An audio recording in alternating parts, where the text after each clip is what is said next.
Hey guys, welcome to another live stream. I don't know if this is going to the Funky podcast or no. It doesn't matter. We just had a chat inside the DMs on LinkedIn and decided to go and talk about things that we are doing on LinkedIn, things that work.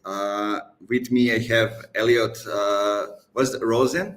Yeah, you got it. Nice, nice. Okay, so I don't want to present you, but tell us a few things, yourself about you. Yeah, awesome. Well, first of all, thanks for having me. This is awesome. I'm the director of growth at a company called Platter. What Platter does in a nutshell is we help Shopify brands build storefronts that make more money. So we do that in three key ways. The first one is building a storefront that is optimized for conversions.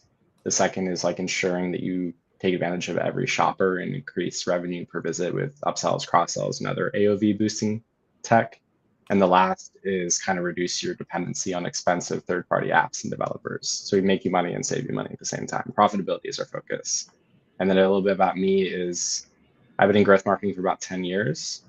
So I kind of joke that it splits into two eras. The first one was like selling bits and pixels. So working on any type of digital business model. So marketplaces, B2B software, some consumer tech, edgy tech, basically like if you can make money online doing it, like I did that. The second era was moving over to like CPG and e-commerce. So going from bits and pixels to particles and matter, if you will. So the move over from there was that I guess the whole time I was doing growth in tech as it was like becoming a field, I was really jealous of like the builder class. So I was working next to engineers and designers, and I thought that they had like incredible leverage to bring their like ideas to life. And as a person in growth, I feel like you dabble. So like I can make a landing page, but I'm not like a front end engineer or a back end engineer. And I can, design ads and stuff, but like, my Figma work is incredibly messy, right? But I'll get it done. So moving from that jealousy into people who make physical goods. So I think when I was in high school, at least, like chefs were like the coolest thing. Like working in restaurants was like super popular. And then I guess in the 2010s, it became a thing where like if you had a consumer startup that was making a Yeah, brand, it was like the sexiest job ever. You had people leaving top law firms and investment banking consulting to go do it. So I was like, let me go do that. I worked at Unilever for 5 years in various innovation roles. And the last role that I had there was like setting up a sort of like venture studio model where we would use a bunch of different like data sources and research in order to come up with new brands. So I was spinning up basically a brand a month, hundreds of ideas, and just doing like a power law VC style thing where we would come up with ideas and whittle them down to the two best that we want to invest into and then bring it to market. So I was building stores and became a client of Platters in the process. And then I was just sitting there doing napkin math and I was like, there's millions of e-commerce stores. It looks like everybody suffers from the same problem. These guys are the only one really like solving it. So I ended up quitting my job and joining them. So that's been like 2 years. nice, nice. Love that. And now let's turning back to what I usually think when it's like e-commerce. The what I'm thinking, like, it's not LinkedIn as a platform, right? Usually, I think about Instagram or even TikTok or some other platforms. I don't think instantly. I don't connect like e-commerce shopping with LinkedIn. But then we met on LinkedIn, and here we are talking about LinkedIn. And you guys do a lot on LinkedIn. If anybody goes to the Platter company page, they will see all kind of different types of content, all buzzing, all interesting. Makes you want to check out a lot of different stuff over there. Yeah, it's a good point. And we're definitely like investing and looking into other platforms that are watering holes for people. So like YouTube and even like Facebook groups are like really popping for Yeah. brands and stuff like that. So I guess there's a couple of reasons. The first one was during the pandemic, I was like pretty bored at my big company job. So I started to like write and publish stuff on LinkedIn. And back then it was like I think the number of like percentage of people who are creators on LinkedIn has gone up exponentially Yeah. from the pandemic. But there was a period there where it's like if you were someone who created content, everything you posted was just getting massive distribution. So I created a pretty decent audience around that, and you very quickly start to see how it opens doors, especially in ways that you didn't really predict, right? So, I mean, I only heard about Platter and got the job through LinkedIn. I had DM'd Ben, one of the co-founders, and asked about this. Lots of partners while I was still at Unilever had reached out to me or were introduced to me via stuff on LinkedIn. I mean, I haven't had a CV in probably like 10 years just because if Same. someone reaches out to me, they're looking they're looking at my LinkedIn or something that I said, and then that's how we go through it. So that was a long-winded way to say like the first reason was that that's already where we were creating content and kind of native. The second is I do think that we are in one stage of e-commerce, right? So let's say like the early 2010s is when it becomes a thing where it's no longer insane to think that a person with their laptop can create a brand. So there's like drop shipping, there's all these brands popping up. I would say like stage or era number two is like that 2015 to 2020 type thing where it like explodes. Yeah. I mean, you have like these millennial brand takes on everything. So it's like you have shavers, we have a millennial brand version of that. You have Yeah. deodorant, we'll do whatever.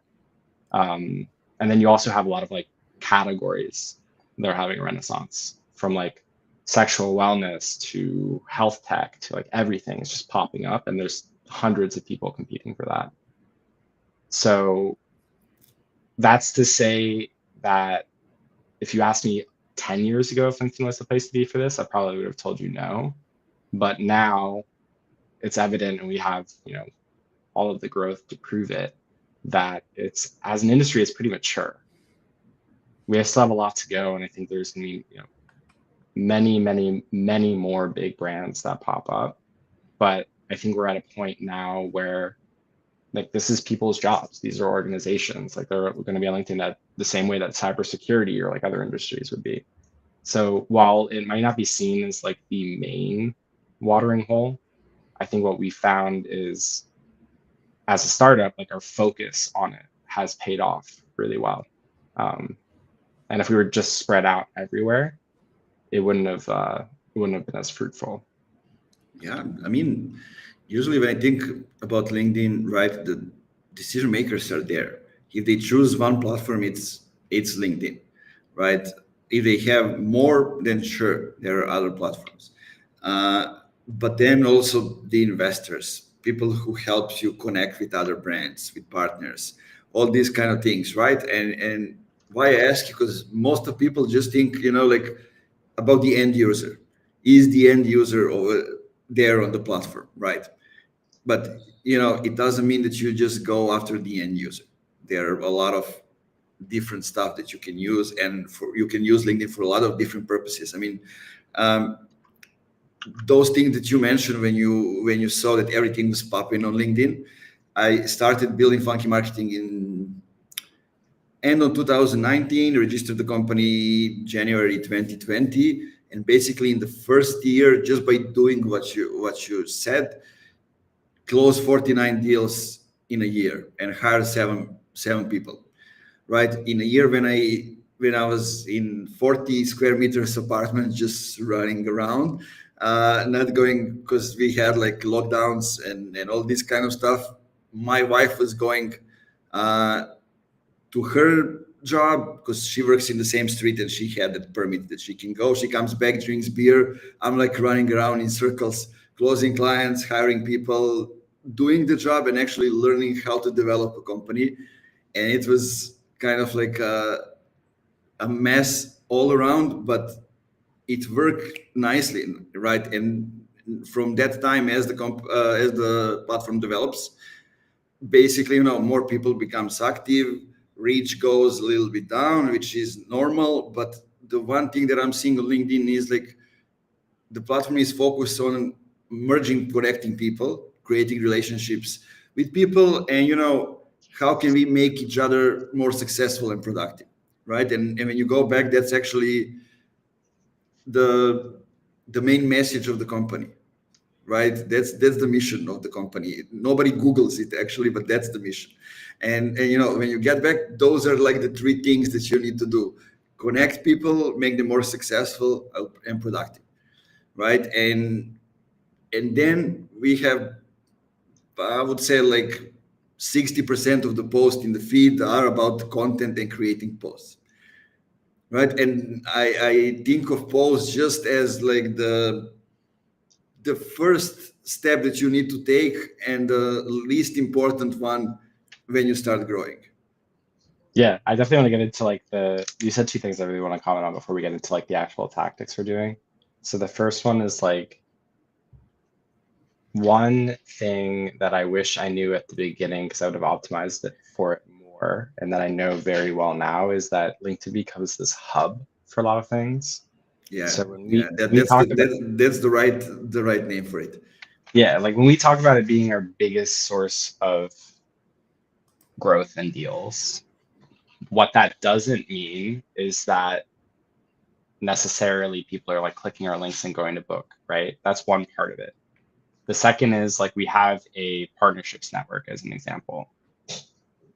Pretty much all of our partners hear about us because they see our content. And this is the typical issue, and we'll touch on this later as well. Like you start posting, and if you really do audience analysis, you're gonna see that like all of your engagement is really coming from agencies and other SaaS, which is fine. Like it's not an issue. I'm not banging people who engage with my posts as well, but it's like on any given post, I feel like 80% of it is coming from people who are like doing the same. Marketing and sales. Yeah, marketing and sales people popping up. And then if your ICP is 20%, that's fine. We'll also get into the topic of like there's a lot of lurkers, right? So like don't obsess over likes, comments, shares, and stuff like that. I think the second thing you talked about is as people have like really jumped onto this, like every company basically has a founder-led brand motion, or they're trying to get employees to post or whatever. Like plummeting reach and impressions is like a classic gripe that you hear from lots of people. And one thing I want people to walk away with today is that reach and impressions like truly do not matter. They matter in like, yes, you do want to get in front of more people if you want to accomplish your goals, but obsessing over that and using it to dictate your strategy is sort of like, it's a fruit from a poisonous tree, right? It looks like an attractive proposition, but really you're screwing yourself. And that's because like I don't think about algorithm changes and reach and impressions at all when we create content. And the reason is like you can become kind of obsessive over those. A lot of it is completely made up and it's like hypothesis that you've read online. There's no real data to support it. But that aside, I think, and this is true for any platform that is content based that has an algorithm, the formula for creating content that performs well is like it's like going to be the same today as it will be in 100 years, 1,000 years, no matter what platform is created. It's like you want to create valuable content that has like a unique viewpoint and is just not regurgitated. And like that's going to inform a lot of what we're going to talk about today, because like if you're sitting down trying to basically like reverse engineer like viral posts, I wish more people would understand that like viral posts don't do anything for you. Like if you want to post quotes from Steve Jobs and like put them up there and get like, 100 million views, you're going to have people from all over the world that are completely irrelevant to you, basically hitting you up for connection requests and stuff like that. But we'll touch on that later. That was just like my intro to be like, you have to kind of go into this with the mindset that is correct. And it's not about all of these vanity metrics, right? At the end of the day, what you really want to do is like, and this is not fluffy, like make connections, talk to those people, and get deals. That's the goal here. Yeah, exactly. I mean, I've been telling people that just yesterday I was recording a podcast for the Deal Front, marketing for marketers, the new podcast they are starting. And one thing I always say is the foundation, right? How do you position yourself? Who are you for, right? And usually when people think about brand, about positioning, about all this stuff, they say, "Oh, I want more eyeballs." what you said, more reach, more impressions. But well, the game has changed, and it's like you want to be seen by the right people, right, from the industry, from the niche, who will actually take action, right? Everybody else, your content has a job to eliminate, and people don't think about, they think, what should I post? It's more like, what should I not post? Or like, will this take me any closer to the goal or no? Right, I'm kind of the one that usually posts a lot of stuff, but I'm in a position when I post from 2017, and like, I'm able to have every post be good. But the thing is, I'm using my profile to kind of test a lot of shit that I can then actually do for the clients, right? So I can test, do a lot of things, post even 2-3 times a day, just to see how things go, how the algorithm goes, how everything reacts, but also to see who's reacting to the post, right? If I have a new narrative, if I have the new positioning, there's never been the fastest way to do it than now, and the cheapest way, right? I can have 5 posts in 5 days, everybody with slightly different narrative. When I talk about the numbers, when I talk about the target audience, when I talk about the processes, and I see what sticks with people, right? And then I can see, okay, those are the right people that reacts. Then I maybe go and explore more of that, and and I get it in just a couple of days, right? If you go and look what, for example, I don't know, like, are we loving Gary Vee these days or not, or whatever it is, but like, the guy posts from 7 to 13 times per day, and sure, he has a team of 30 people, but that gives him enormous information about the audience. What do they love, what do they like? And then he's able to get just one clip out of for example, let's say you post 30 times per day, 5 days a week, you will get a ton of insights just from that, right? So I'm not somebody who tells you, like, write post that many times of the day, but it takes from 12 months to 2 years to actually nail the content platform fit. And if you post like once in a week, or even twice in a week, you won't get far in a year. But if you try to do it, let's have these talking points. This is my point of view, this is what am I doing, this is who am I selling, these are the case studies. Let's try to see how people are reacting to all this kind of stuff in a different way.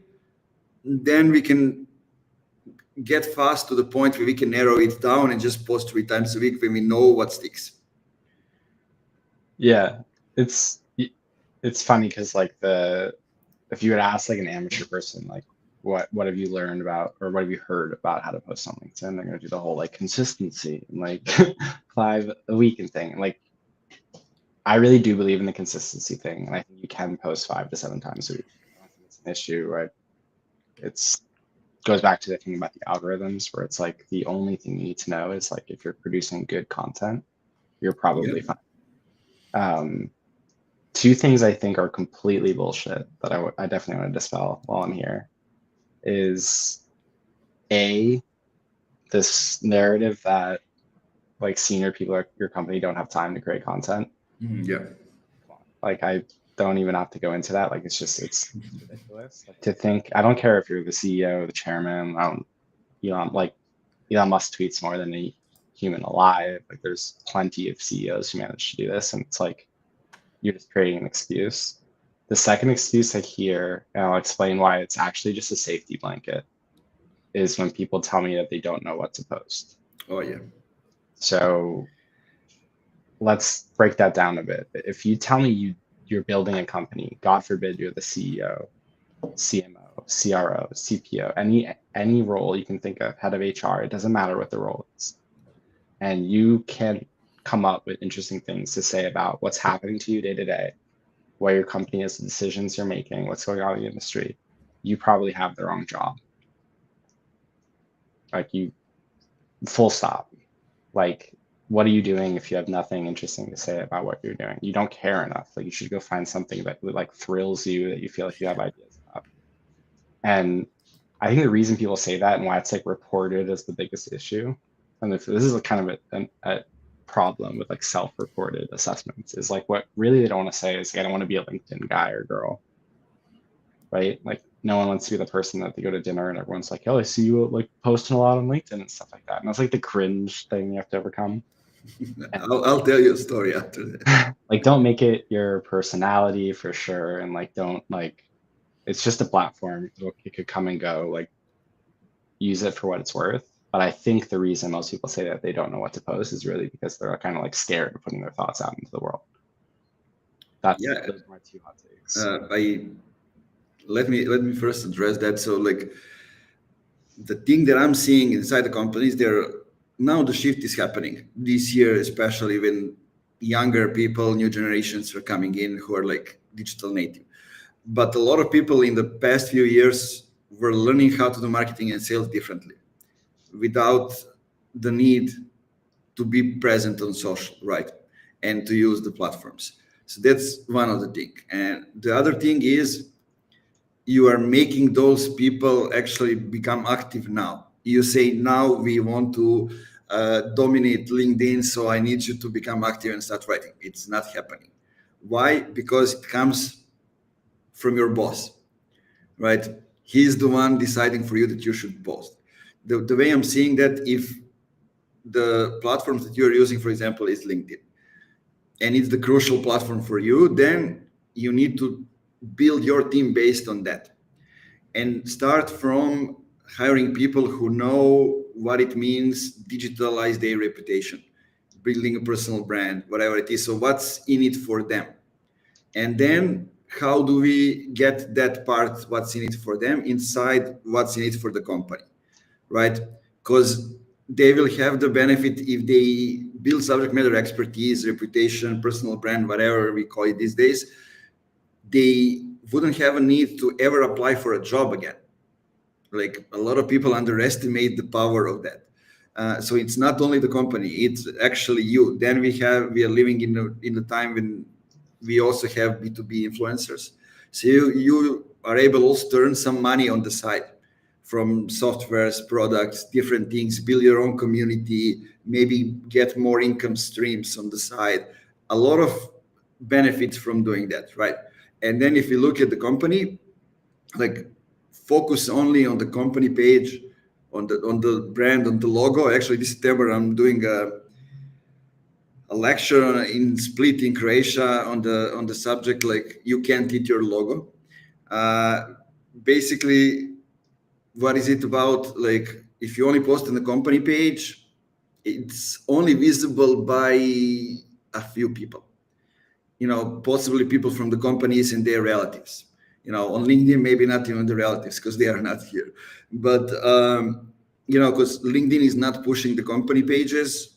So you need to be either entertaining or you have to give a huge value so they keep coming back to the page because they don't see it in the feed.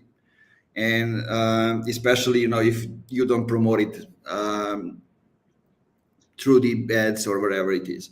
So that's one thing. And then basically the way I look at the pages, it should be like a hub. When you have all important stuff, the company page, talk about employees, employer branding, all this stuff. And it's like, I like to describe it as an umbrella, right? And the company is the umbrella and people from the company are those people who are actually holding the umbrella to stop the rain. And when you have like the CEO talk about the vision, about the company development, CEO talk about operations, about how you develop the company from the inside, CMO talks about the marketing tactics and everything. You do copywriter talk about psychology and sales and how to write. It becomes a totally different beast because then you have million impressions. And it's not only the company page that you are relying on. There are all kind of people, and you can go with, I don't know, like one layer of your positioning in a quarter, and it can be distributed to all kind of different voices from the company. And expression that I'm using, I heard it from the Sam Rush. I don't know if they started with it, whatever it is surround sound, right? Like we have surround systems in the room, and the goal is that you get the clear sound from each part of the room, and together they make the super crystal voice, and then you say boom, that's it, right? So it's not like you have advertising in the feed, and then you say, damn, I'm seeing this ad for the 15th time, I'm gonna block them now, right? But you see Peter talk about this from his perspective. Maya talk about this from her perspective. It's different people. It's interesting, and you don't have the feeling like it's the same topic. Yeah, yeah. Three things I think are really important there. Like one is like the concept of mental availability. Mm-hmm. So this depends on like the nature of your product, the sales cycle, whether it's a considered purchase or not. But I'll give this as an example. So we build your storefront. This is probably a top two, top three most considered purchase for a brand. It's basically the e-commerce equivalent of like a person buying a house. You are in market when you're to buy a house, when you're in market. Like there's very little someone else can do to put you in market for that. So take the example of building a storefront. Yes, we do lots of marketing. I can't force somebody who is not in market to rebuild their entire website into wanting to do it. I just can't. And we serve the Shopify Plus approaching enterprise part of the market. So more and more times we're talking to brands that do 20, 50, 100 plus $1 million in revenue. This is a very, very big decision. It's their single point of failure when it comes to DTC. So you're talking to an e-commerce manager, like this is the thing that like, if they mess up this project, like their job's on the line, their career. So what we want to do with our marketing, and to do the surround sound analogy, is like when it comes time for an enterprise to do their Shopify store, they do not Google Shopify Plus agency. I mean, maybe they do that, but like those people are clueless, right? Really, if you think about it, and that's just true, right? Like if I'm in market for a CRM, I'm not going to Google CRM. Like I know I have mental availability that it's HubSpot for startups through to early enterprise, much bigger companies. It's going to be Salesforce, and I completely ignore any weirdo who's building like an AI CRM. Like it's not serious, right? If you think about what we're trying to do is I want to build mental availability and mind share because I know once you get into market, and this could be 12, 18 months, years into the future from when I've started marketing to you, you're going to think I need to build a store. Who helps build storefronts? And they're going to cycle through a number of people they've worked through in the past and had good examples. They're going to go to vendors that have come highly recommended from people that they know and trust. And then there's going to be my role, which is like lead propagandist to be the top of that list, to be like, oh, I know Platter. I've been following them forever. I've always wanted to work with them. I think that's part one. Part two, to your comment on like the company pages and stuff being pushed out, even if they weren't pushed out, let's say that they did get the same distribution in the feed as regular profiles. The issue with being a small company, and this is a hack, because I think once you realize that it clicks, is really, really big companies have a brand, and that brand has a story and you have a relationship with it. And then I care about that company and brand, the logo, all the associations that are built in my brain a lot. So like a Microsoft logo, an Apple logo, you can't deprogram this because this basically has this whole history of your relationship with this company from like the first laptop you got and downloading Windows, whatever. And you know it's big, and you see them in the news all the time, whatever. When you're a very small company, people really overestimate your brand's power. Your Mm-hmm. brand really is like basically worthless. And in those early days, the brand, if you can figure out how to put it around likable characters, like this is going back to like, I love direct response people. I feel like they always get shit on in the grand scheme of like B2B marketing or consumer marketing, but like they had that right when if you establish basically, because ultimately I don't want to get too heady about brand, like everyone tries to redefine it, but it really just means relationship. What people think of you and how much they like you and if they trust you, if they value your opinion, whatever. all of those things, a relationship can be forged with an individual. And I think what companies that really break out in B2B early now figure out is like the brand can be me. I can be synonymous with the brand, right? And that's fine. There comes a time where it's like there's issues here, and you do have to, in the background, be investing in how to create that valuable brand for the company on its own.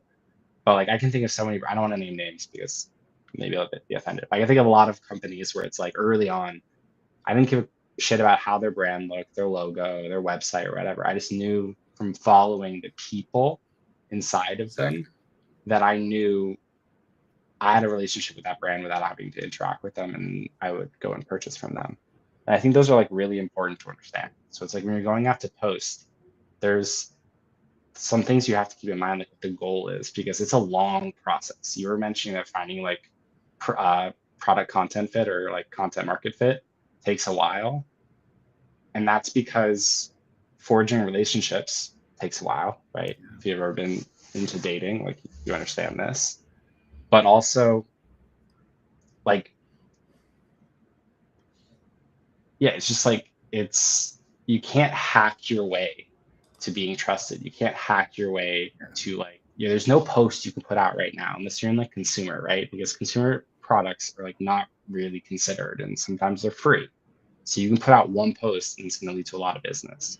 In the B2B world, you can get a lot of leads from a post, but what you're really doing is playing this long game, showing up multiple times, continuously giving value.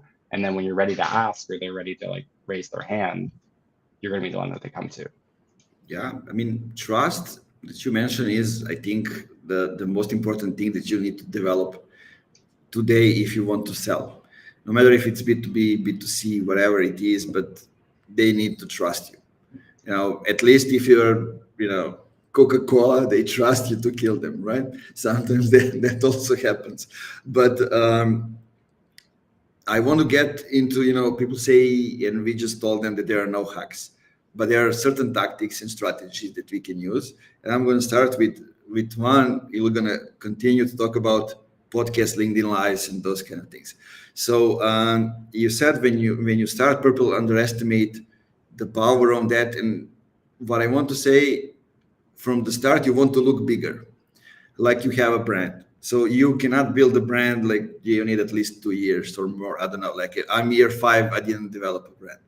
But in the first year, people thought that we have a brand for one single reason, because like I had every person coming to the company, we were all marketers. So I taught them how to write posts, how to comment, how to do things on LinkedIn. So it looks like we are everywhere. That's one thing. The second thing is we closed 47 deals in a year, and we were nowhere on LinkedIn lists, whatever it is. So we were having like fun inside the company chatting about those things, because like Serbia is a small market, right? And they put somebody else who doesn't even have the following or posts or inactive or whatever it is. So I actually said, no, let's do something. Let's create our own list. So we created Funky Marketing. What was the name? I even forgot the name. Anyway, didn't matter. So we made Funky Marketing list. I just asked 5 people from my team, who are the 20 people that you are following daily on LinkedIn. We merged all together the names, and we came up with 20. So I scheduled a podcast recording with each of them, had them answer 5 questions. So we have also like small articles. And basically, just by doing that, they all shared that they are on a list. I didn't even remember that we can have a hashtag. They added the hashtag on their profiles. So people started talking about it, because everybody likes to be added on a list, right? So they started sharing it. In like 2 months, I recorded 20 episodes. All of them were live streamed. Like, there were Pep Laia, Rory Sutherland, Gaetano Dinardi, a lot of people that are doing great job, right? I also created a relationship with them. I had a chance to go like 50 minutes before the call, 50 minutes after the call. So they knew that I know the thing that I'm doing. So they started recommending me. At the same time, we created the content for the next 6 months for the company page, right? Quotes, shorts, all kind of different stuff. They were sharing it, so the page grew, and we closed 20 something more deals in the next 6 months based on that, right? So then I understand, so you can actually do a lot of stuff with it. Besides creating a relationship, you can create a distribution engine that actually fuels the growth from that point. Yeah, so I have a hot take on that I'll share before we get into a tactic really quickly, because I also think it's one of those like pre-foundation bits people need to understand. So you know how like your list for your email is like one of the most valuable things, regardless any B2B, probably consumer as well, but like I think in B2B, like it is the name of the game. It's like the amount of people in your list is if you do things correctly, it's going to translate to revenue. I think what people have to start thinking about is their first degree connections as essentially a list. It is not the same quality as your own email list because you own that, right? No one can take it from you. You can pull it from your platform. You can move whatever. If the internet goes away, you still have it. You can write it down in the list, whatever.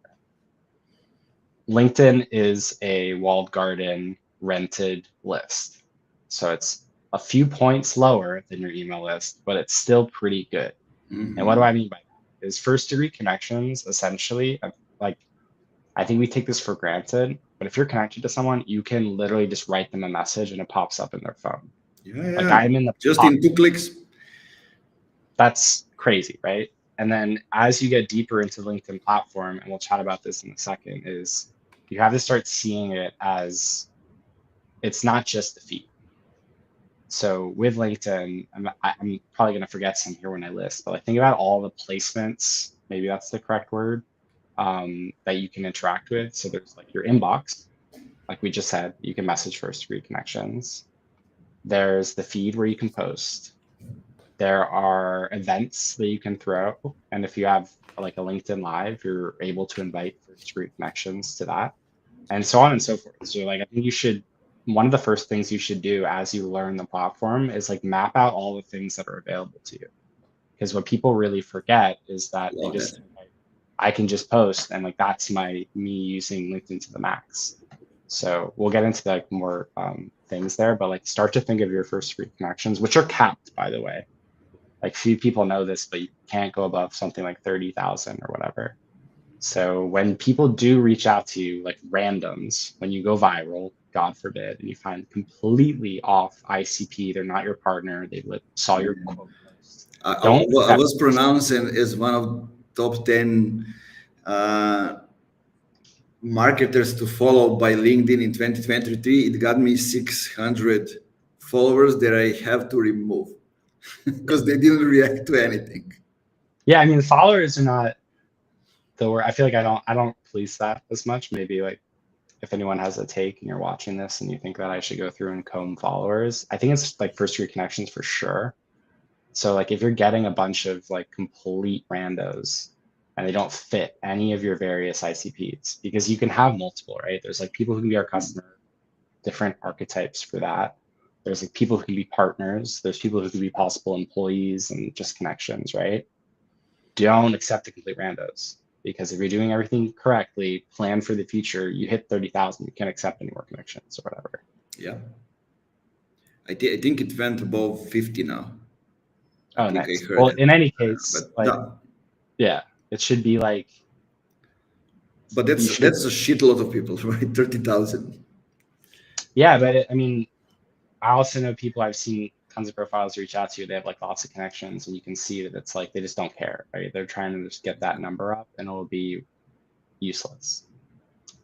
Yeah, and the thing is, when you know what you can do, then you can actually also. I like to say that even before you get to LinkedIn, right? When you think about content, are you okay with audio? Are you okay with video, with written text? Like then you start mixing. Okay, but you start with what you're good at. The LinkedIn Live is such a great feature or a tool, however do we call it, because first that's something that you can use to actually create a community, right? Now I can go, I don't know who Kyle is, but he asked questions, so I mentioned him by name, right? If somebody else was coming, I could mention them by name. So we instantly create the more personalized connection. Then when you create the event and other people are either click to attend or the event start and they're attending, LinkedIn is sending to their connections notifications that, for example, like, I don't know, like Elliot is on this call, would you like to join him? Right. So it also turns the whole network in trying to get more people to listen to you. Then people can go back and listen to it, not only today when you are live, but they can go a few days back, whatever it is. They come to your company page or your personal profile, and then they see the library of videos of lives that you did. They see the topics, they see who are the guests. So that's also another trust point, right? Hey, I can see that guy with this and this. I know all of them. I'm following them. That must be something. When they trust him, I might need to trust him as well. Like, I literally got in my form of the website, I usually have two questions: how did you hear about us, and why do you want to work with us? Like, a lady said, Pepline recommended you, and then why do you want to work with us? I trust Pepline. Right? So as easy as that. And then what you can do, and after the live, that's actually for me one of the things that we often forget is, sure, you can go and register people outside of LinkedIn. And I usually recommend that if you're doing a webinar or whatever it is, but not every person will go and fill out the form outside of LinkedIn. So a lot of them will just click attend. Some of them will be at the event, some won't. But the thing is that you have a list of attendees, right? And you can go, or your assistant, whoever it is, can go and create one-on-one relationship with them by just asking them, hey, you weren't at the event. Maybe you want to get the recordings, or maybe you want to get this thing. This is the outcome of the episode or the article or whatever it is. So you try to give them a resource to get them, create a relationship with them further. Or if they were at the event, you say, I wanted to personally reach out to you to ask you what were the impressions, how was the thing, and all this stuff. Like, people underestimate how much potential it has and what you can do with just one feature. Yeah, I'll unpack. First of all, shout out to Pep. He's a homie. He is the best. And then on our previous, like while we were talking about mental availability, like his newsletter for winter is really good to learn how that works. He's also just a master at that. But on the topic of like LinkedIn Lives, tying it back to what I was saying about first degree connections, is one thing you should be doing if you're a serious B2B company, you're trying to make LinkedIn happen, is like upgrade to premium, get Sales Nav. On a relative basis, they're quite cheap compared to a lot of other things in your stack. So do it for the people who are involved, at least for your sales team and founders. And use Sales Nav to go and like find people who are in your ICP. And it's okay to max out your connection requests every week, right? Like, I feel like people get weird about that, and I think it's spammy. It's not, right? Like, it's basically that's how the platform works. It's what it's built for. It's what you're paying for. It's what they want to charge for. And it's also like, I don't know, it's a digital equivalent of like, people say like you want to go to an MBA and spend $200,000 to network. And like, I think that's a complete waste of money, because like, you just don't know how to use the internet if that's the case, right? Like, you're in Serbia right now and we're connected. Like, I didn't have to buy a ticket to go to like a European networking event. So like, it's if you value networking, this is the digital equivalent of expanding your network. And what you should be doing is like sending out like 25 connection requests every day to really relevant people, right? Because I think your limit is a couple hundred, like 800 a month or something like that. Yeah, I think it's 100 per week, something like that, or even less. They are lowering the number, but it gets up every time somebody accepts the connection request. So yeah, I mean, whatever it is, it's like another one of those things that I think there's like a credit score within. There's a social selling score within LinkedIn. So like, if you're a bot, like obviously you'll be limited, and if you're like doing good things, you have more freedom there. But the idea there is like to bring it back to the newsletter or like the email list comparison is like when you do this, let's say you are a senior leader. I personally do not attach a message because no one Me likes too. Me too. it's creepy and you're gonna look like you're trying to pitch slap. You give somebody a chance to eliminate you. I always Yeah, say that, right? Why would you give somebody, or you get to somebody like me?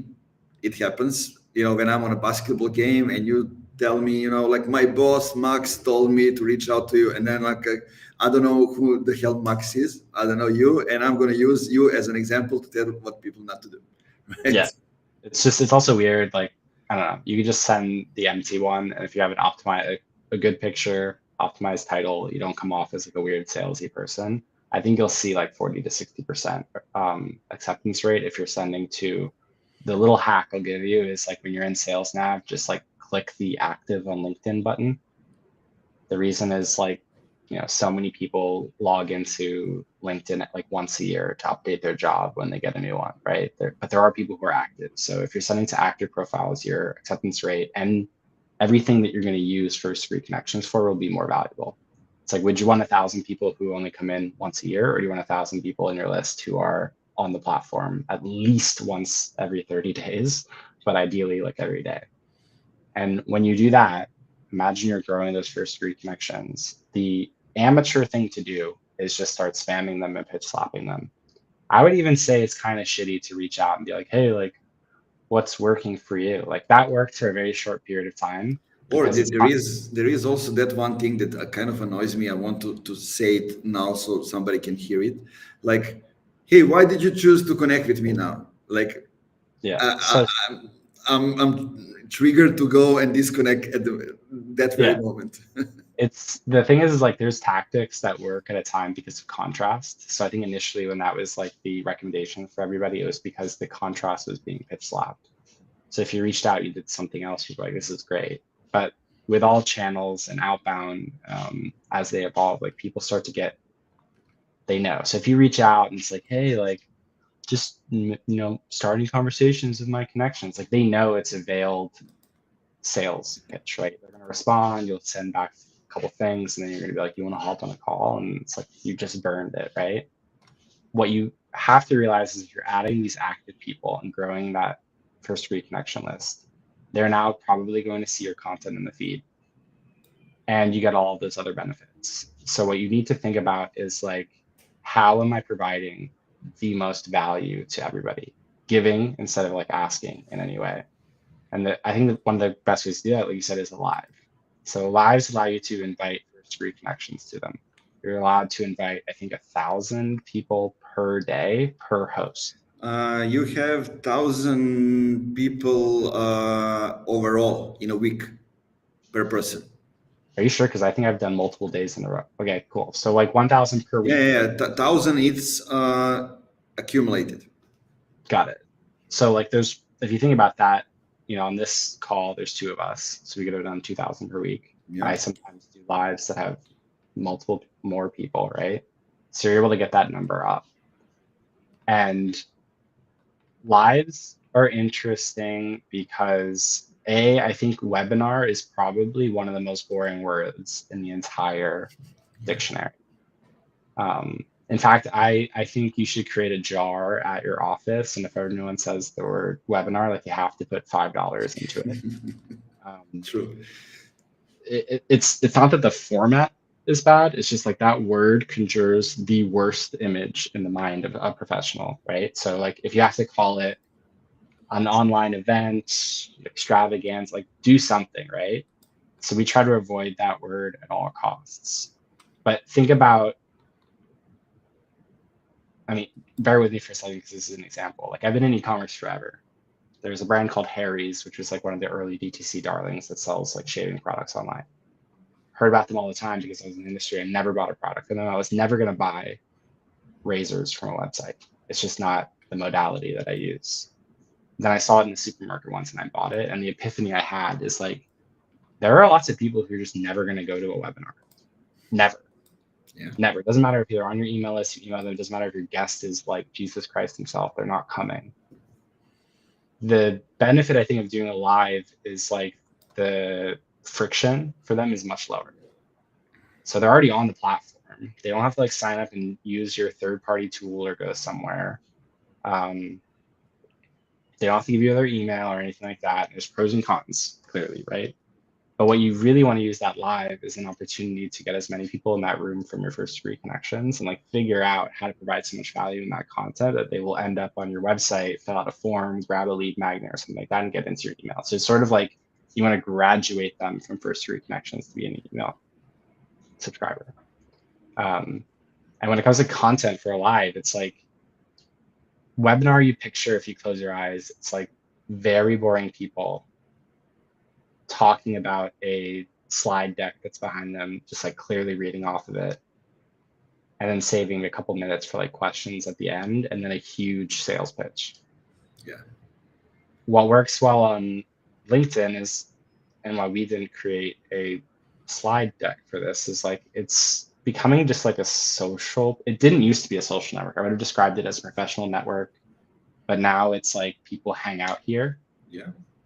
And like other platforms like lives on Instagram or something else, like they really get the value from just being a fly on the wall with a couple of people talking.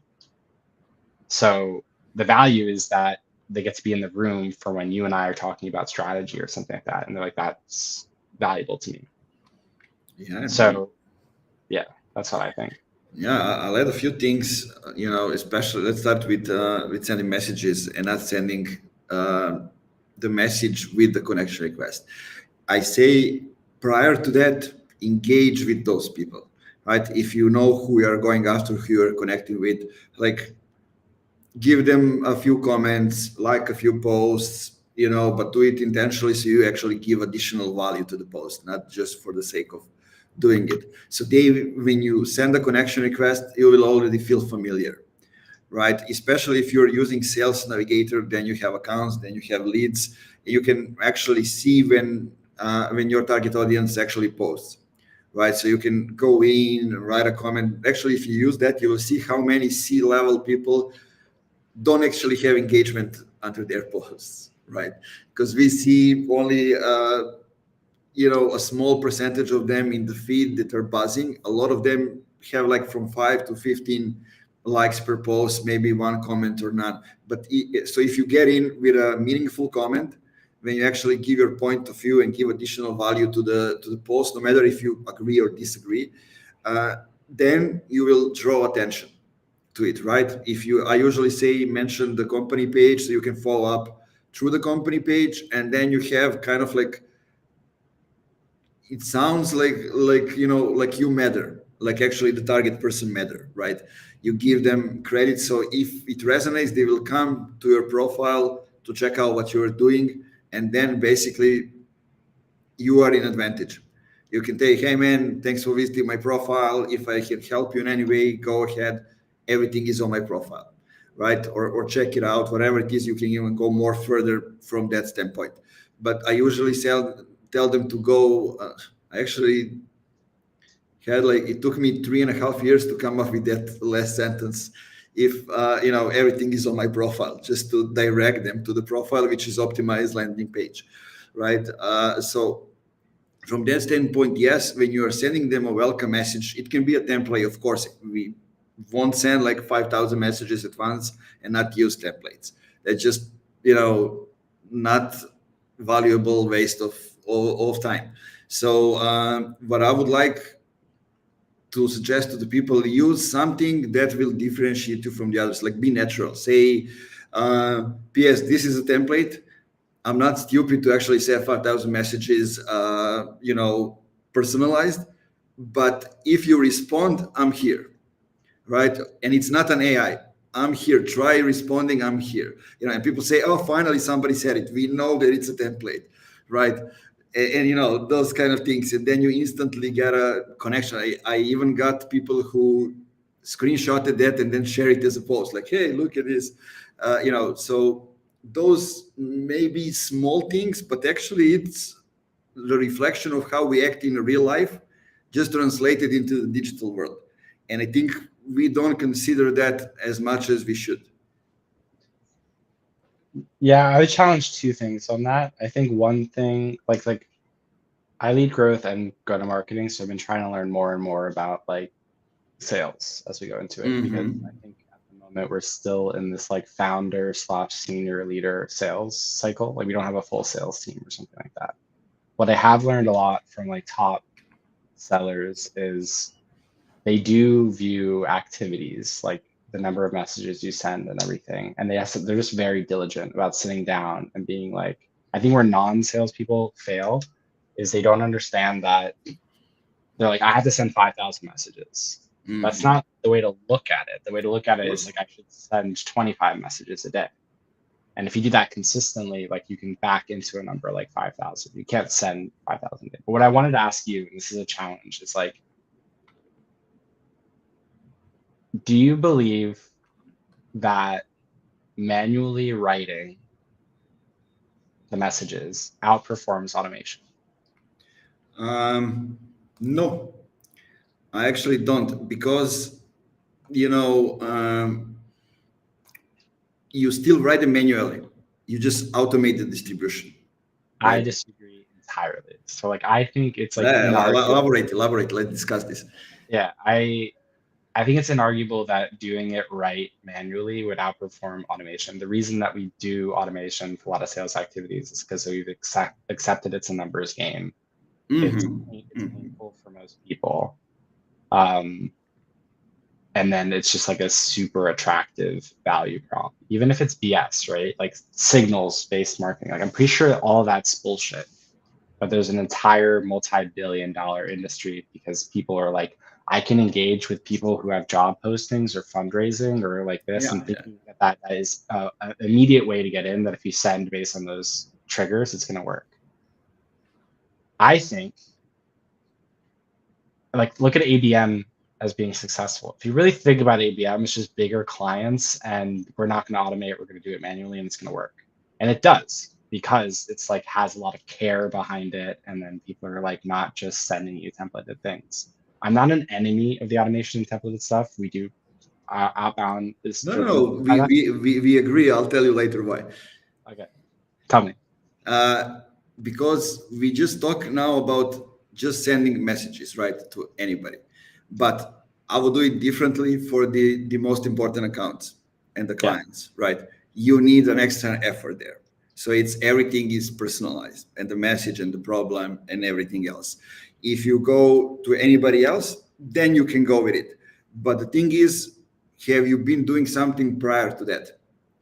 yeah. Right?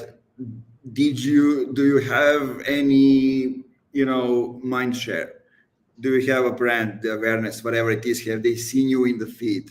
Right? All of these things matter. So when you send a message, do you translate the same emotion as you did with a post with any prior interactions to that? So I think we need to look at kind of like a wider picture. And I think if we look at it, then we agree on the things. I would say, because I don't think, when I think about automation, as like this is the funnel, the way we see it, we're going to automate it. They will use exactly these steps to get to the goal. That's not how things work, right? We need to learn how the buyer journey goes, and then basically use automation to kind of be there to facilitate the way they are coming to buy from us, not the way we think or we want them to come to buy from us. Yeah, I have a like I know this thought experiment is like somewhat absurd, but like hear me out, right? Imagine you could snap your fingers and you could have a limitless sales force of people doing outbound that Mm-hmm. have as deep a knowledge as you do about the customer or whatever, and they have they're very skilled at writing like one-to-one messages. They each, because you have unlimited, they could each write one email a day, and you could hit that 5,000 list, right? I believe the performance on that compared to even the best cold outbound agency. I'm talking to people who are like living in clay, enriching this, that Yeah, hyper relevant timing. I think the first example of the thought experiment would perform orders of magnitude better than the latter. And yeah, then I agree. Yeah. the argument they might make is like, well, that's theoretically, you're never going to reach that. So it's like, we're the next best thing and you have to just settle. And I think that's what most people do. It's what I've done sometimes when we're talking about outbound. But I think about that a lot when it comes to like how do you use your LinkedIn inbox. I mean, I've got meetings off of messages that I sent that are like 3 words because it was like I actually did go to their profile and I have a unique thing and said it. And if I had used my template, that would have been like, hey, first name, really, really relevant, not cliche opening line and relevant pain point. That might have been all right. But what Yeah. I did crushed. And I'm so convinced, and we'll never be able to see it because the counterfactual is, or the thought experiment is so difficult. But I think that is the way to go. Yeah, the what I mentioned with the welcome messages and all these kind of things, it's not when you want to sell. That's actually when you want to start building a relationship, right? It's a totally different motion if you are in a pure sales mode. The thing is with that, you also get to close, but those that have already done some actions prior to that. Let me give you an example. Um, a lady, I reach out with a welcome message. I reach out to everybody with a welcome message. I even do it once a year again. This summer somebody told me, again, yeah, every summer I just want to get in touch. But I respond to people. I'm generally interested to get to know them and to know more, right? I know that somebody might not be the right fit now, but who knows? I'm coming up with a community, everybody a target audience, right? So, I'm thinking long term. But uh, I just sent the welcome message to that lady, and she told me, when can we schedule a call? And I was like, that was too fast. So when we got to the call, I asked her, how did you get to that? And she told me, well, our CMO got fired or quit, whatever it is, I don't know. But she, as a head of product, inherited the position and needed uh, to find another CMO or the agency or whatever it is. And she was on the lookout. That's where she added me. It's been 2 months since that. She has been engaging with me with my posts, probably some other people, but she saw it's relevant. When I sent her a message, she instantly went to my posts and see, okay, who's reacting to the posts? Okay, those people are relevant. Then she went to my profile, saw who are our mutual connections. Okay, that's relevant. Then she went to my experience and said, okay, that's enough for us to have a call. Right. So basically, the number one thing is she was already in a position to look for somebody. The momentum was right, and the other hand is, did she trust me based on my work experience, our mutual connections, and what I'm talking about?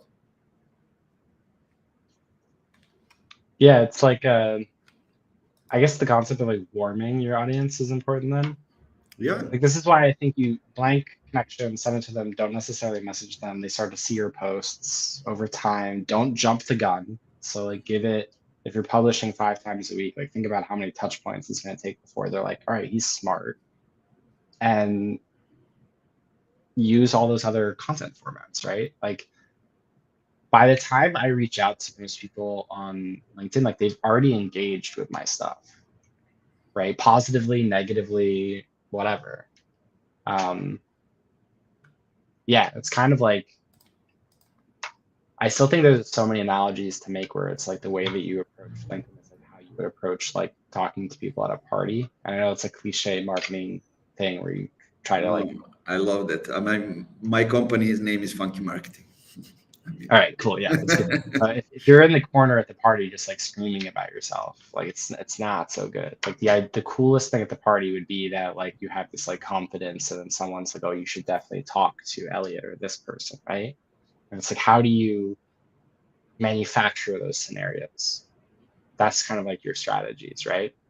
The best form of people to reach out to you on LinkedIn is, and like you can't juice this by like getting other people to just do like a list of people to follow. Like that's not the way to do it. Like the best leads I've ever gotten is like sometimes it's like a stranger. I didn't even know that they oh yeah, yeah. You're not even connected with them. They didn't react to anybody, anything. yeah, they've never reacted to a post. Maybe they're connected to me, maybe they've been following me, whatever. And then they'll be like, oh yeah, by the way, this guy does like Shopify stuff. He's Yeah, the man. And then I'll talk to this other person. I'm like, that's awesome. but that's kind of what you're striving for, as opposed to like think about the asshole at the party. It's the guy who's standing in the middle just being like, everybody look at me. Like, you don't want to be that person on a platform or in real life. Yeah, yeah. There is one thing inside that thing that you mentioned. I'm interested to hear if you have the same, if you think the same or have seen the same results. Like, decision makers usually aren't those who react to the post, especially if they will buy from you. Uh, but they read, and they read a lot of text posts. I mean, that's one thing that I hear again and again from them.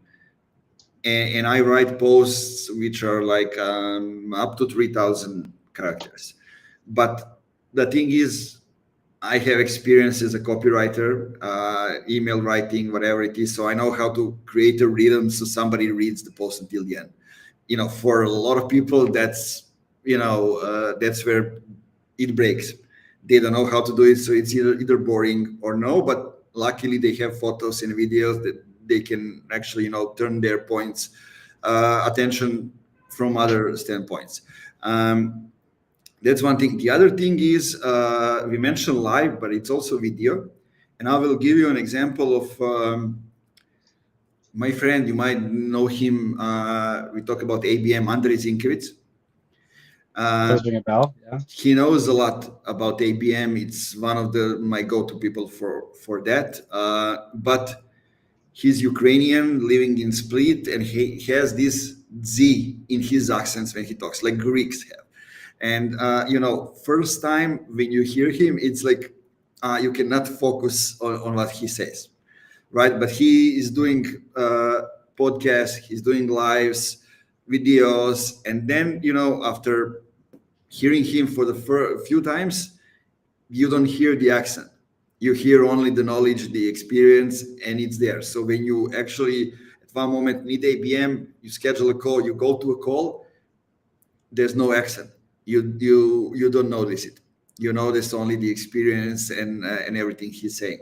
So that's also one of the things how you create trust, right? There's also, if you're confident when you talk about the things, do you smile? All these things matter, right? I don't say that you should pump out videos, but like at least once a month, you can allow yourself to show your face and how you talk about things. Yeah, I also think there's two things that and this would be like my parting wisdom, I feel like, to people, because if they're intimidated by lots of formats, they don't know where to start. And there's two things that need to guide you. The first one is do the format that you're good at. Mm-hmm. If you're good at writing, I basically only do text posts. It doesn't matter if there's a massive LinkedIn event and they're bringing a bunch of people out to be like, invest in video. Like, they have a different interest to you, right? It doesn't matter if the algorithm changes and it promotes those videos. It doesn't matter. Because what really matters is you're going to create the best value possible, all the way back to what I said at the beginning. So if that's written from you, that's written. When it comes to other content types, though, you can I had a debate yesterday because we were talking about how we want to approach video moving forward at the organization. So one of our co-founders, Ben, is great on video, great on podcasts. He's like a natural. He's a people person. He's just like a likable character that he's really talented at it. I don't really like to do video. I don't feel like I can edit what I'm saying. I do think that thinking on the spot is not my natural way, because I do have conflicting ideas all the time, right? So I have an idea, I want to kind of sit there and work it out. But you don't have to create viral content. Yeah. If you're going to start doing video tomorrow and your goal is I want these things to go viral, it's probably not going to happen unless you have the chops to do so. And you can engineer virality if you know how to. There's plenty of creators who know that they just go for the crazier ideas because they have taste for what they know is going to go have reach. You can go really far being quite boring to the vast majority of people. I think about play videos, right? Their community is so strong, right? And what they get is millions of these crazy creators to go and just create Loom videos. To someone who does not care about go-to-marketing, these are the most boring videos you've ever seen in your entire life. Yeah. It's like a guy in the corner in like a dimly lit room in a Loom thing with a screen in front of you that is a glorified Excel sheet Yeah. narrating it. And it'll get not viral numbers, it'll get thousands, tens of thousands, probably not hundreds of thousands of views. But it's from incredibly engaged people because they care for the knowledge. And they're forgiving for your accent, they're forgiving for the poor quality of the video, they're forgiving for no editing. Like those things don't matter to them. What they want is the value. Yeah.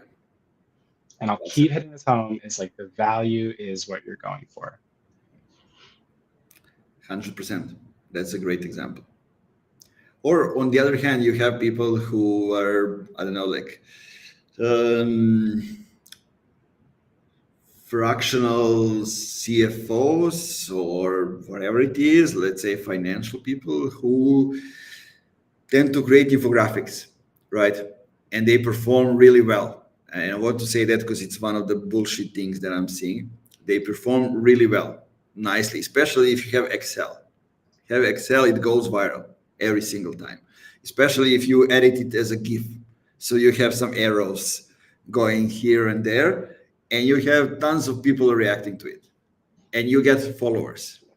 But I had a conversation with 13, 14 of those people asking me how can they get clients, because that's the content that doesn't convert. People save it, and then if they save it in the eyes of the algorithm, you are the god for them. So they will see each post that you add, but you keep popping those posts with infographics because they perform well, people save it, you get more followers instead of adding another layer, another type of content that will actually help you sell what you are selling, right? And it happens all the time. You end in that loop, like follower grows 60,000, 80,000 followers, but you need a job, Yeah. right? Yeah. I mean, for like, I know earlier I said like engagement metrics don't matter. And I think there's like Yeah. some truth to that. If I was to pick, and this is true on Instagram, LinkedIn, I want to say TikTok, and probably other platforms that have these features enabled, is saves and sending to other people, the Yeah. kind of like shadow things that no one sees in the front end, are for me the most important signs that your content is good. Because if someone is saving it, they literally like, I can't lose this. That is a really great sign. What you made is valuable. And if they're sending it to other people, that is like, I mean, that's engineered word of mouth. So that's really good. And I think that you're basically, if you can figure out a way to have that happen, I don't know how to program that besides create good content again, but those things matter a lot. And I think the second thing is like those formats are great. I don't really think there's a problem with creating the infographics or cheat sheets and stuff like that. And some people aren't able to turn those people into customers, and other people are able to make a lot of money doing it because they know what they're doing. But like don't chase a form. Like I don't know, people like, I don't like when marketers have discussions about what they like and don't like. I feel like I try to mute those in my feed because they'll say everything doesn't work or everything is bad, lead magnets are bad, gated Or content or, is it, or bad. it's called differently, right? Yeah, yeah, they'll rename it, but like I don't know, lead magnets work. Like wake up. Like there's a reason why people do them. People stop doing things that are ineffective. They do things that are effective. Gated content, it works. I'm sorry. Yeah, sure. Um, all of those things work. So yeah, I feel like if you want to explore those, just like it's not just creating the asset. It's thinking through, okay, what if this goes well? What if it goes to 20,000 people liking it, everyone's commenting it, they want my lead magnet, whatever. You're kind of a fool if all you're doing is sending them the link to the comment after they say like DM, whatever. Like, what's your funnel, right? Be a good marketer. Think of that as an individual campaign. Like, how do we turn all of those eyeballs into leads, followers, whatever your objective is? Yeah, man. The way I always tell to the people, look at what's your final goal. And I ask people that question a lot. most of them are telling me like get more customers, right? And that's what I see, that they don't see the big picture, right? It's not did you get the customer. It's the moment when the customer sees the benefit, sees the real value for the product, right? For example, to give you like Slack, did they send 3 messages on Slack when they start Yep. using it? Yeah. That's yeah, and then you reverse engineering, go back and see how are they coming, how are you choosing the right customers. Do you trick them with a lead magnet, which is like 3 advices they can find on Google, or it's actually a really valuable resource that they can use to actually go and use your product to get results with that, for example. Those kind of things. And that's what I just wanted to say to the people who matter. If you're advertising, organic, whatever it is, try to look at the bigger picture. I'm always saying that. It also goes with positioning, with everything, because this is kind of the situation that I'm often into, probably you as well. I'm doing a lot of strategies, and then I look at, I don't know if you watched Shameless Yeah. TV series. Yeah, the end scene, like the father dies in a hospital and he gets to the sky. He starts like flying and looking over to the family what they are doing, and those kind of things. That's kind of the way you should look at your business, or the industry category, whatever it is, and you will be able to see the patterns nobody else sees, right? In my case, as a strategy, I see them and I'm frustrated because nobody else sees them. And now my job is to explain to them so they can educate the people, so they can actually see those patterns and go through them. Is the same if you're developing your own company. You need to see those patterns, because why did you actually started the company in the first place, right? So your job is to empower everybody else to actually see those patterns and act on them. So that's how you are solving their problems. And that's, also, you see things other people don't see, so you have a point of view, right? So you can argue with people, and that's the foundation thing that you need before you go to the platform or actually start building a company.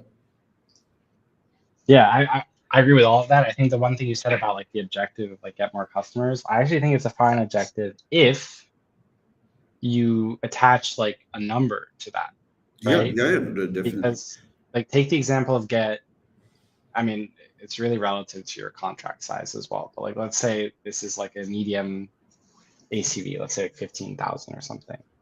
Is your goal 5 customers or 100 customers? Is get Yeah, more customers in those two. Those are wildly different things. Like totally the agree. latter, Totally you're doing agree. Yeah. something completely different than the first one. So if it's fine if your goal is get more customers. In fact, I think that should be one of the 3 things that you're really focusing on with LinkedIn. But like attach a number to it. Otherwise, you really don't know it. Like if someone told me that they were like a enterprise company and they're like, our stated goal that we talked to our VC and board is to get 1,000 new customers in this next 2 quarters. Like, okay, well, maybe posting once a week from your founder account, like that's not going to work. But if you were needing to get 3 to 5 because you're a bootstrapped company, that may very well damn well work. So yeah, that's kind of like my parting wisdom. I know that we're a little bit over time here, but I wanted to make sure people understand that like smart goals, it's like honestly like 25-30% of the game. Yeah, man, thanks for this. That was a nice combo. Yeah, this is awesome. Yeah, let me know if it's gonna go up on the podcast. I'll promote it, whatever you want me to do. Yeah, yeah, for sure. We'll also add the short clips and everything. Guys, everybody who's watching now or looking at the recordings, thanks for joining us. I hope it was useful, right?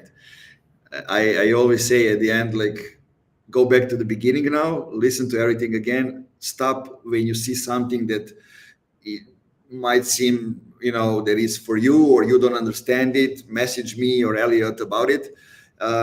Hopefully that will happen. I don't know if it happened before, but maybe somebody will do it. And as I always say, like, keep it funky. The party in the room, don't be the one in the corner not joining the rest of the crew. Awesome. Yeah, thank you so much for having me, man. It was a great chat.